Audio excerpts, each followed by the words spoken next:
세상에는 머리는 번개처럼 빠르지만 정작 결과를 못 내는 이들이 많습니다. 반대로 학력도 화려한 이력도 든든한 배경도 없는데 묵묵히 성과를 만드는 사람도 있습니다. 그 차이는 어디에서 생길까요? 나는 강원도 산골에서 태어나 초등학교마저 온전히 마치지 못했습니다.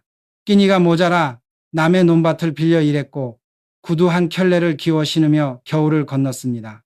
그런데도 그런 내가 어떻게 수많은 동료와 함께 회사를 일으켜 세우고 큰 일을 감당할 수 있었을까요? 이유는 단순합니다. 진짜로 일을 해내는 사람에게는 공통된 5가지 조건이 있기 때문입니다. 그것은 기교가 아니고 책 속 문장도 아닙니다. 사람으로서의 태도, 마음을 다지는 훈련, 그리고 현장에서 부딪히며 몸으로 익힌 생활 습관입니다. 이 5가지를 갖춘 사람은 결국 길이 열립니다. 학력과 출신이 인생을 바꾸는 게 아니라 마음가짐과 행동이 삶의 궤도를 바꿉니다. 오늘 나는 평생의 몸부림 속에서 건져 올린 일 잘하는 사람의 5가지 절대 조건을 숨김없이 나누려 합니다. 교과서에도 강의실에도 없는 이야기입니다. 땀과 눈물과 흙먼지 속에서 확인한 현장의 진실입니다. 혹시 이런 생각을 해본 분이 있습니까? 왜 이렇게 성실히 달리는데 길이 막힐까? 왜 유독 나만 운이 따르지 않을까? 끝까지 들어보십시오. 이 영상이 여러분의 일, 인생, 그리고 마음가짐을 완전히 다른 차원으로 끌어올릴 수도 있습니다. 도움이 되었다고 느끼신다면 구독 버튼을 눌러주시고 댓글에 해봤어 한 글자 남겨주십시오. 오늘 이 이야기가 누군가에겐 전환점이 될지 모릅니다. 사람들은 종종 나를 두고 말했습니다. 정주영, 참 고지식하게 산다. 맞습니다. 나는 모난 데 없이 고집스러웠습니다. 그러나 나는 그 고집이 결국 나를 살렸다고 지금도 믿습니다. 강원도 통천의 작은 마을, 눈 덮인 산등성이 너머로 학교 지붕이 겨우 보이던 시절이 있었습니다. 아버지는 남의 논을 얻어 농사를 지으셨고 나는 새벽마다 소를 몰고 밭고랑을 오갔습니다. 학교에 가고 싶었지만 집엔 등록금이 없었습니다. 그래서 어려서부터 내게 스스로 다짐했습니다. 공부는 못해도 일만은 제대로 하자. 그 약속 하나 붙들고 살았습니다. 초등학교도 끝맺지 못한 내가 세상에서 버틸 수 있는 방법은 단순했습니다. 거짓말하지 않는 것, 남을 속이지 않는 것, 가진 게 그것뿐이었습니다. 20살 무렵 나는 서울로 올라왔습니다. 주머니엔 기차표 값도 남지 않았고 신발 밑창은 다 닳아 발바닥이 땅을 그대로 밟았습니다. 그래도 가슴 한쪽에 한번 해보자는 불씨가 꺼지지 않았습니다. 낮에는 손수레를 끌어 짐을 나르고 밤에는 도정소에서 허드레시를 했습니다. 그렇게 모은 돈으로 생애 첫 작은 가게를 열었습니다. 간판에는 화려한 말 대신 나는 내 길을 간다는 뜻을 담았습니다. 그때의 나날은 매일이 전쟁이었습니다. 쌀 한 대 팔아남는 건 겨우 몇십 원. 그래도 나는 단 한 번도 속이지 않았습니다. 돼지를 얕게 하지 않았고 거스름 돈을 얼버무리지도 않았습니다. 어느 비바람 치던 밤 장부를 정리하다가 낮에 다녀간 손님에게 거스름 돈을 덜 드렸다는 걸 깨달았다. 망설일 틈도 없었다. 우산도 없이 비를 맞으며 그 집 문을 두드려 말했다. 아주머니, 낮에 거스름을 덜 드렸습니다. 놀란 표정으로 나를 바라보던 그분이 한마디를 남겼다. 이런 사람이 아직 있네요. 짧은 그 칭찬이 내게는 첫 메달 같았다. 며칠 지나지 않아 동네에 소문이 퍼졌다. 저 집은 속이지 않는다더라. 그날부터 발걸음이 몰려왔다. 그때 분명히 알았다. 정직은 느려 보이지만 결코 뒤처지지 않는다는 것을. 하지만 세상은 수시로 나를 시험했다. 어느 날 거래처 사장이 웃으며 말했다. 정 사장, 무게 좀 속여요. 다들 그렇게 합니다. 나는 잠깐 눈을 맞추고 천천히 대답했다. 그래서 남는 건 돈일 겁니다. 하지만 나는 신뢰를 남기고 싶습니다. 그는 고개를 갸웃하며 돌아섰다. 그런데 오래지 않아 그의 손님들이 하나둘 내 가게 문을 열었다.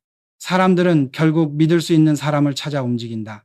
회사를 세우고 규모가 커진 뒤에도 그 신념은 바뀌지 않았다. 공공사업을 맡았을 때 한 공무원이 슬쩍 귀띔했다. 뒤로 처리하면 빨라집니다. 나는 단호히 잘랐다. 나는 정면으로만 갑니다. 그 일로 허가가 3달이나 늦어졌다. 직원들은 초조해했지만 나는 말했다. 우리는 돈은 다시 벌 수 있어도 신용은 다시 못 산다. 시간이 지나 회사 앞에는 깨끗한 회사라는 평판이 붙었다. 그 이름값이 우리를 키웠다. 정직은 결국 세상이 알아본다. 나는 직원들에게 늘 당부했다. 거짓말은 회사의 암이다. 잘못했으면 숨기지 말고 즉시 보고해라. 실수를 인정하는 사람이 진짜 담대한 사람이다. 한 번은 젊은 직원이 자재발주를 그릇해 현장이 통째로 멈췄다. 얼굴이 하얗게 질린 채 그가 말했다. 사장님, 제 과실입니다. 나는 꾸짖지 않았다. 괜찮네. 다만 이번 실수를 평생 잊지 말게. 그 뒤로 그는 누구보다 치밀한 관리자로 성장했다. 정직은 그를 무너뜨리지 않았고 오히려 키워냈다. 정직은 사람을 잘하게 한다. 나는 평생 너무 고지식하다, 미련하다는 말을 들었다. 그러나 그 미련함이 내 자부심이다. 머리 좋은 사람은 눈앞에 샘에 박지만 정직한 사람은 평생 가는 관계를 만든다. 사업을 하며 수많은 사람을 만났지만 끝까지 곁에 남은 이는 머리 회전이 빠른 사람이 아니라 약속을 지키는 사람이었다. 때로는 손해를 보더라도 약속을 지킨 사람만이 다음 기회를 잡는다. 세상은 빠른 손과 요령을 추켜 세운다. 그러나 나는 다른 길을 택했다. 느리더라도 정면으로, 미련할 정도로 단단하게. 그 선택이 나를 지금의 자리로 데려왔다. 이것은 단순한 성공담이 아니다. 한 인간이 정직으로 버틴 세계의 기록이다. 그리고 그것이 내가 살아남은 유일한 이유였다. 혹시 지금 이 영상을 보며 정직하면 손해본다는 말에 마음의 상처를 받은 적이 있는가? 남들보다 늦는 자신이 바보 같다고 느낀 적이 있는가? 괜찮다. 그 미련함이 언젠가 당신을 지켜줄 것이다. 끝까지 버틴 정직은 결국 세상을 이긴다. 묻고 싶다. 정말 바보 소리 들을 만큼 정직하게 살아본 적이 있는가? 그 경지를 모르면 진짜 일을 해내기 어렵다. 이것이 내가 평생 몸으로 확인한 변하지 않는 진리다. 사람은 높은 곳에서 칭찬을 들을 때보다 낮은 자리에서 무너질 때 더 많은 것을 배웁니다. 나는 그 바닥을 오래, 아주 오래 견뎌본 사람입니다. 20살 무렵 나는 통천을 떠나 서울행 기차에 몸을 실었습니다. 손에 쥔 돈은 편도차표 한 번 끊을까 말까 한 액수, 배낭에는 꿈보다도 절박함이 더 무겁게 들어 있었습니다. 돌아갈 길은 없었습니다. 그땐 생각이 단 하나였습니다. 어떻게든 살아남자. 처음 맡은 일은 공사판의 막일이었습니다. 새벽 5시에 일어나 밤 10시가 되어야 삽을 내려놓을 수 있었지요. 손바닥은 갈라지고 시멘트 가루는 코와 목을 타고 들어왔습니다. 비가 오면 바닥은 미끄럽고 땡볕 아래서는 숨이 턱턱 막혔습니다. 그래도 나는 삽을 놓지 않았습니다. 누군가는 나를 보고 미련하다고 했지만 그 미련함이 근육이 되었고 의지가 되었습니다. 혹독한 겨울이 찾아왔습니다. 임금이 석 달째 밀렸습니다. 사장이 미안하다고 고개를 숙였지만 나는 속으로 중얼거렸습니다. 이게 현실이구나. 사람들은 하나둘 짐을 싸서 떠났습니다. 그날 밤 나는 서울역 대합실 긴 의자에 몸을 구겨 눕고 잠이 들었습니다. 주머니에는 동전 3개, 배는 고프고 몸은 얼어붙었습니다.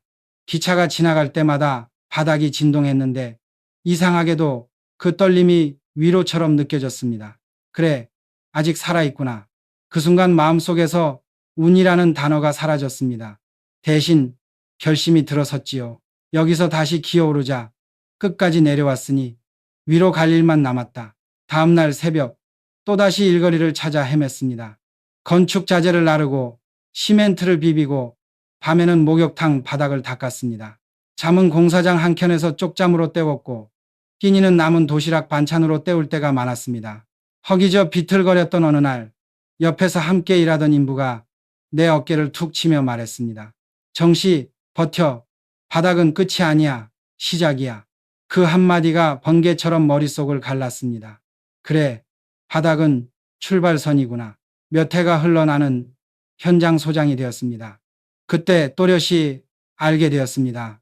사람의 고단함을 모르면 사람의 마음을 움직일 수 없다는 것을. 그래서 나는 책상보다 현장을 택했습니다. 철근 냄새, 먼지, 땀 냄새가 엉켜있는 그곳에서 답을 찾았습니다. 한여름 35도를 훌쩍 넘는 날에도 안전모를 쓰고 직접 발로 돌았습니다. 그러던 어느 날 오랜 일꾼 한 분이 내게 말했습니다. 사장님은 다릅니다. 우리 사정을 알아주십니다. 그 말을 듣는 순간 눈시울이 뜨거워졌습니다. 바로 그것이 바닥이 내게 가르쳐준 경영이었습니다. 나는 현장에서 늘 이렇게 말했습니다. 현장은 과장하지 않는다. 바닥은 진실만 드러낸다. 종이는 말이 많지만 사람의 땀은 핑계를 모릅니다. 그래서 중요한 결정은 늘 발로 확인하고 내렸습니다. 서류보다 사람의 호흡과 눈빛에서 해답을 찾았습니다. 조직이 커진 뒤에도 내 습관은 변하지 않았습니다. 새벽녘 이면 공사장을 한 바퀴 돌고 나서 하루를 시작했습니다. 직원이 수백 명이든 수천 명이든 내 눈으로 보고 내 발로 밟아봐야 마음이 놓였습니다. 그게 내 방식이었습니다. 돌아보면 가난했던 어린 시절의 허기가 결국 나를 사람답게 만들었습니다. 배가 고파본 사람만이 남의 허기를 이해합니다. 무시를 당해본 사람만이 상대를 존중할 줄 압니다. 이 감각을 모르면 절대로 진짜 일꾼이 될 수 없습니다. 그래서 나는 단언합니다. 바닥을 모르면 큰일을 맡아낼 수 없다. 이 말은 교훈이 아니라 내가 진창 속에서 피와 땀으로 받아든 명령입니다. 누군가는 곧장 높은 자리를 꿈꾸지만 나는 먼저 낮은 곳의 언어를 배웠습니다. 그게 내 힘이었습니다. 혹시 지금 당신도 바닥이라고 느끼십니까? 모든 것이 멈춘 듯 세상이 등을 돌린 듯한 그 순간 말입니다. 괜찮습니다. 그 바닥이 바로 당신의 출발선입니다. 바닥은 당신을 부수려고 있는 게 아닙니다. 당신을 단단하게 만들려고 기다리고 있을 뿐입니다. 나는 바닥에서 일어났고, 바닥에서 사람을 읽었고, 바닥에서 길을 찾았습니다. 그러니 당신에게도 묻고 싶습니다. 해봤어? 끝까지 추락해 본 적, 바로 그 자리, 인생의 진짜 교실에서 수업을 들어본 적이 있는가? 그 수업을 통과하면 세상은 달라 보입니다. 그리고 그때부터 당신의 차례가 시작됩니다. 시간을 붙잡는 사람이 결국 인생의 고삐를 쥔다. 이 말은 내 평생을 관통한 습관이자 내가 여기까지 올라오는 동안 손에서 놓지 않은 주묵이었다. 누구는 자본으로, 누구는 운으로 문을 연다지만 나는 시간 배치로 길을 뚫었다. 젊을 때부터 지금까지 바뀌지 않은 하나 새벽 4시 기상, 사람들은 왜 꼭 그 시간이냐고 묻곤 했다. 간단하다. 그때는 세상이 잠들어 있기 때문이다. 전화도, 초인종도, 방해도 없다. 오직 나와 나의 하루만 남는 고요. 나는 이 시간을 황금의 2시간이라 불렀다. 알람이 울리면 눈을 뜨자마자 신문부터 펼친다. 모든 면을 샅샅이 읽겠다는 욕심은 없다. 제목을 훑고 핵심만 건져 올린다. 경제, 정치, 사회 이슈를 5분씩 압축해 머릿속에 배치한다. 큰 물줄기를 알아야 작은 판단이 흔들리지 않는다. 그 다음 1시간은 그날의 최중요 과제에 전부를 넣는다. 계약서 검토, 전략의 미세 조정, 결제가 필요한 일. 이 시간만큼은 한 방울도 새지 않게 두뇌를 최대치로 가동한다. 마지막 30분은 일정 시뮬레이션이다. 누구를 만나 무슨 대화를 열고 어떤 결론을 끌어낼지 머릿속 리허설을 수차례 돌린다. 나의 하루는 이렇게 시동이 걸린다. 시간 장악은 멋부린 루틴이 아니라 살아남기 위한 전술이었다. 6시, 짧아도 가족과 아침을 함께한다. 회사보다 먼저 챙길 것은 가정의 얼굴이었다. 식탁에서 마음이 가라앉고 그 고요가 나를 단단하게 만든다. 7시, 집을 나선다. 차 안에서는 비서에게 당일 만남의 인물 정보를 들으며 귀를 연다. 그 사람의 취미, 최근 관심사, 가족 상황, 기사 한 줄까지 사전 탐침처럼 머리에 심어둔다. 대화는 준비된 정보에서 시작되고 상대의 마음을 얻는 일은 결국 시간을 어떻게 투자했는가의 문제다. 8시가 되기 전 사무실에 도착한다. 아직 대부분의 직원은 출근하지 않은 고요한 30분 보석 같은 집중 구간이다. 책상을 정돈하고 오늘의 흐름을 머릿속에서 시각화한다. 아침 브리핑은 언제나 10분 컷, 그 이상은 군더더기다. 그날의 모든 회의는 15분 단위로 쪼갠다. 부득이해도 30분을 넘기지 않는다. 누군가 사장님 조금만 더 시간을 이라고 하면 나는 고개를 저었다. 15분에 못할 말은 3시간을 줘도 못한다. 냉정해 보일지 몰라도 이것이야말로 상대의 시간까지 존중하는 태도다. 짧은 시간에 본질만 말하자 그게 진짜 효율이다. 점심은 절대 건너뛰지 않았다. 배를 채우려는 의식이 아니라 오전의 흐름을 정리하고 오후의 축을 바로 세우는 점검 시간이기 때문이다. 식사는 20분, 그 뒤 40분은 오롯이 생각에 쓴다. 무엇이 잘 굴렀나? 어디서 마찰이 생겼나? 나는 하루에도 수차례 스스로를 경영자의 자리에서 평가했다. 오후 일정은 촘촘하다. 미팅, 검토, 승인, 협상. 그러나 가장 중요한 법칙은 하나. 모든 일은 못한다. 중요한 일부터 한다. 나머지는 과감히 덜어낸다. 이것이 시간 경영의 핵심이다. 그래서 내 비서실 사람들은 늘 이렇게 말했다. 회장님 일정은 칼처럼 움직입니다. 나는 칼 같은 시간 감각을 지녔지만 사람을 대하는 태도는 따뜻해야 한다고 믿었다. 시간엔 냉정하되 사람엔 온기, 이 균형이 진짜 실력이다. 저녁 7시 공식 업무가 닥치면 내 하루가 끝나는 게 아니다. 사회 공헌 모임, 후원 약속, 정부 산업 간담회로 또 다른 하루가 열린다. 11시 모든 일정이 마무리되면 조용히 일기장을 펼친다. 오늘 내가 잘한 것은, 놓친 것은 15분 자기점검 짧지만 날카로운 이 시간이 내 인생의 거울이 되었다. 그 메모들은 훗날 성공의 로그가 되어 다시 나를 도왔다. 사람들이 물었다. 회장님은 잠은 언제 주무십니까? 나는 웃으며 답했다. 6시간은 반드시 잡니다. 대신 하루를 완전히 써버리고 잡니다. 해야 할 일을 다한 사람은 깊이 잔다. 불안이 지배하면 아무리 누워도 잠이 오지 않는다. 잠도 시간의 일부다. 낮을 다 써야 밤이 쉰다. 그렇게 자고 나면 다음날의 엔진이 다시 깨끗하게 돌아간다. 나는 지금도 똑같이 생각한다. 시간은 누구에게나 공평하게 주어진다. 그러나 쓰기 방식은 공평하지 않다. 시간을 흘려보내면 기회를 흘려보내는 것이고, 시간을 존중하는 사람만이 타인의 시간까지 얻을 수 있다. 나는 회의, 약속, 관계 모두를 이 원칙으로 지켰다. 시간을 지배하는 사람이 결국 인생을 지배한다. 이것이 내 삶에서 내려온 결론이다. 혹시 지금도 바빠서 못했다, 시간이 없었다는 말을 습관처럼 하고 있는가? 시간이 없는 게 아니라 우선순위가 없는 것이다. 한 번만 해보라. 새벽 4시에 일어나 나 자신과 약속하는 의식을. 단 2시간 외부의 소음을 끊고 나의 핵심에 쏟아붓는 시간. 이 여러분의 인생 곡선을 다른 궤도로 올려놓을지 모른다. 해봤어? 그 2시간을 황금으로 바꿔본 적, 오늘이 그 첫날이 될 수 있다. 실패를 두려워하지 않는 사람만이 큰 성공을 거둔다. 이 한 문장은 내 평생과 현대의 발자취를 통째로 설명한다. 내가 삶에서 배운 핵심은 분명했다. 두려움을 내려놓는 순간 닫혀있던 문이 스르르 열린다. 나는 수없이 넘어졌고 셀 수 없이 깨졌다. 그 가운데서도 가장 굵직한 장면이 바로 울산 조선소의 시작이었다. 그 무렵 사람들은 나를 가리켜 무모하다고 했다. 정 회장, 아직 배 한 척 안 만들어봤지 않습니까? 그런데 먼저 조선소부터 짓겠다니요? 그들의 말은 사실이었다. 경험도, 설비도, 노하우도 변변치 않았다. 그런데 이상하게도 나는 그 말이 고맙게 들렸다. 좋아. 그렇다면 지금부터 만들어 보면 된다. 안 된다는 말만큼 나를 깨우는 자극제가 없었다. 나는 곧장 영국으로 향했다. 첫 수주를 잡기 위해서였다.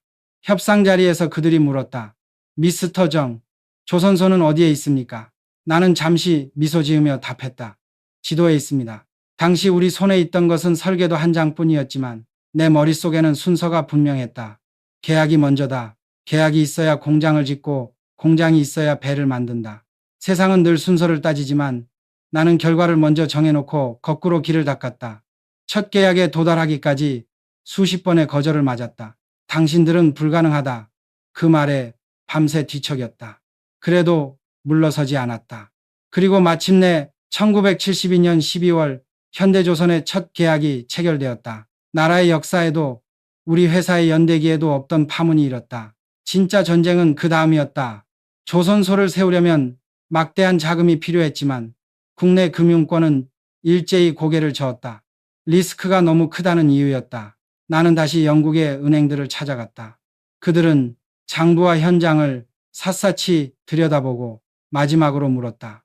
이 사업이 실패하면 어찌하시겠습니까? 나는 또렷이 말했다. 제 목숨으로 책임지겠습니다. 회의실이 잠시 정적에 잠겼다. 내 눈빛에서 그들은 허풍이 아닌 진심을 읽었다. 그날 오후 자금 계약은 성사되었다. 한국으로 돌아온 나는 울산 앞바다에 서서 마음속으로 다짐했다. 이 바다 위에 반드시 조선소를 세운다. 물론 길이 매끈했을 리 없다. 공사 중 태풍이 덮쳐 설비가 무너졌고 자금줄은 바닥을 보였다. 직원들이 와서 말했다. 이제 그만하시지요. 너무 위험합니다. 나는 단호히 대답했다. 위험하다고 멈추면 인생이 멈춘다. 직접 트럭에 올라 비바람을 맞으며 현장으로 달려갔다. 진흙을 퍼내고 쓰러진 구조물을 세우며 함께 밤을 새웠다. 훗날 한 직원이 고백했다. 그때 회장님이 미쳤다고 생각했습니다. 그런데 그 미친 용기가 회사를 살렸습니다. 그리고 1973년 울산의 바다에서 마침내 첫 배가 떠올랐다. 나는 눈물이 났다. 그 순간 깨달았다. 실패의 반대말은 성공이 아니다. 실패를 관통한 결과가 성공이다. 우리는 실패를 피해간 것이 아니라 실패를 통과해 도착했다. 그 뒤로도 나는 무수한 실패와 마주했다. 현대건설의 해외 공사, 석유 개발, 자동차 산업 진출, 어떤 일은 크게 터졌고 어떤 일은 쓰라리게 꺼졌다. 하지만 변하지 않은 사실이 하나 있다. 나는 실패 때문에 멈춘 적이 없다. 실패는 내 걸음을 세우지 못했다. 대신 방향을 틀게 만들었을 뿐이다. 사람들은 자주 묻는다. 회장님, 실패가 두렵지 않습니까? 나는 웃으며 답한다. 물론 두렵습니다. 그러나 두려움보다 더 큰 건 호기심입니다. 이번에는 될까? 그 생각이 나를 움직입니다. 실패를 무서워하는 사람은 결국 아무것도 시작하지 않는다. 그러면 실패는 없을지 몰라도 성공도 없다. 나에게 더 두려운 건 바로 그것이다. 그래서 나는 늘 직원들에게 말했다. 작은 실패를 많이 해라. 그래야 큰 실패를 막는다. 실패는 강으려다. 넘어져 봐야 배우고 깨져 봐야 단단해진다. 그 사실을 모른 채 사는 것이야말로 진짜 실패다. 리스크를 피하려고만 하지 말고 관리하라. 두려움을 억지로 없애려 들지 말고 길들이고 다스려라. 그것이 진짜 용기다. 내가 몸으로 확인한 삶의 공식이다. 그래서 나는 오늘도 똑같이 말한다. 실패를 두려워하지 않는 사람만이 큰 성공을 이룬다. 이건 구호가 아니다. 내 생애가 증명한 명제다. 혹시 화면 앞에 앉은 당신도 실패가 두려워 시작조차 미루고 있는가? 괜찮다. 실패는 당신을 부수려고 오는 손님이 아니다. 실패는 당신을 단련시키러 오는 스승이다. 그 스승을 한 번만 정면으로 맞아봐라. 해봤어? 두려움에 다리가 떨려도 한 번 부딪혀 본 적. 그 끝에서 진짜 성공이 당신을 기다린다. 그리고 그 문은 두려움을 내려놓는 순간 조용히 열린다. 다음 세대에게 길을 남기는 일. 이 말의 무게를 나는 나이가 들어서야 제대로 느꼈다. 돈도, 명예도 시간이 지나면 빛을 잃는다. 남는 것은 사랑과 정신, 그리고 그 정신이 만든 길뿐이다. 평생 나는 앞만 보고 달렸다. 가난을 끊어야 했고 회사를 일으켜야 했다. 그런데 어느 날 문득 뒤를 돌아보니 나 혼자 걷는 길이 아니었다. 내 뒤로 젊은 발걸음이 이어지고 있었다. 그 순간부터 목표가 달라졌다. 내가 걷는 이 길이 다음 세대의 길이 되도록 만들자고. 1990년대 초 젊은 경영자들을 자주 만났다. 그들이 물었다. 회장님, 현대를 이렇게 키운 비결이 무엇입니까? 나는 웃으며 답했다. 비결이라 할 건 없다. 사람을 믿고 기회를 맡겼다. 한 번은 젊은 현장 소장이 큰 공사에서 사고를 냈다. 일정은 밀리고 손실은 컸다. 그는 떨리는 목소리로 말했다. 사장님, 죄송합니다. 저는 그만둬야겠지요. 나는 고개를 저었다. 자네, 넘어져 본 적 있나? 넘어져 본 사람만이 제대로 일어선다. 이번엔 책임지고 스스로 수습해보게. 그는 밤낮 없이 뛰었고 마침내 공사를 마무리했다. 그 경험이 그를 완전히 다른 사람으로 만들었다. 시간이 지나 그는 임원이 되었고 나는 확신했다. 젊은 사람을 진심으로 믿어주는 것, 그것이 다음 세대를 키우는 첫걸음이다. 어느 날 한 신입이 물었다. 회장님은 왜 직원들에게 그렇게 관대하십니까? 나는 대답했다. 믿어줄 때 사람이 변한다. 믿지 않으면 평생 그 자리에 묶인다. 그 말은 어머니의 가르침과 닮아 있었다. 사람을 억지로 끌고 가면 버티지만 믿어주면 스스로 걷는다. 나는 평생 그 가르침을 놓지 않았다. 회사를 키우며 내가 가장 중하게 여긴 것도 사람이었다. 건물은 무너질 수 있고 배는 침몰할 수 있다. 하지만 사람의 정신은 다음 사람에게 옮겨 붙는다. 그 불씨만 이어지면 조직은 무너지지 않는다. 그래서 나는 늘 말했다. 현대는 내 개인의 것이 아니다. 여러분이 지키고 여러분이 이어가야 한다. 은퇴한 뒤에도 젊은 CEO들을 자주 만났다. 그들이 물었다. 지금 시대에 필요한 리더는 어떤 사람입니까? 나는 잠깐 생각한 뒤 말했다. 이제는 큰 꿈보다 따뜻한 꿈을 가진 리더가 필요하다. 모두가 자기 성공을 줬지만 진짜 성공은 누군가에게 길을 열어주는 것이다. 길을 만든다는 것은 숫자를 남기는 일이 아니다. 사람이 더 멀리, 더 안전하게 걸어가도록 다리를 놓는 일이다. 1998년 80을 넘긴 나이에 나는 다시 북녘 땅을 밟았다. 소 500마리를 이끌고 비무장지대를 건넜다. 사람들은 또 미쳤다고 했다. 나는 알았다. 그건 이벤트가 아니라 다음 세대를 위한 화해의 길을 내는 일이었다. 소떼가 경계선을 넘어설 때 나는 속으로 말했다. 이건 마지막 투자다. 사람과 사람 사이에 다리를 놓는 투자. 내 삶의 마지막 장에서조차 내가 붙잡은 단어는 길이었다. 한 사람의 성공으로 끝나면 그건 인생의 결말일 뿐이다. 그 성공이 다음 세대에게 전달되어 다시 시작된다면 그것이 유산이다. 그래서 나는 내 자식들에게도 이렇게 말했다. 아버지를 따라 하지 마라. 아버지를 넘어라. 모방은 쉽다. 그러나 혁신은 도전에서 나온다. 낯선 길을 열어젖히는 그 용기가 세상을 바꾼다. 나는 자주 스스로에게 물었다. 내가 떠난 뒤에도 이 정신이 남을까? 그래서 기록했고, 전했고, 가르쳤다. 돈으로는 길을 살 수 없고, 건물로는 마음을 남길 수 없다. 정신만이 길을 남긴다. 불씨는 종이에 남지 않고 사람에게 남는다. 혹시 지금 당신이 리더이거나 누군가에게 영향을 주는 자리라면 스스로 물어보아라. 나는 어떤 길을 남기고 있는가? 그 길이 누군가의 희망이 된다면 그게 바로 당신의 진짜 성공이다.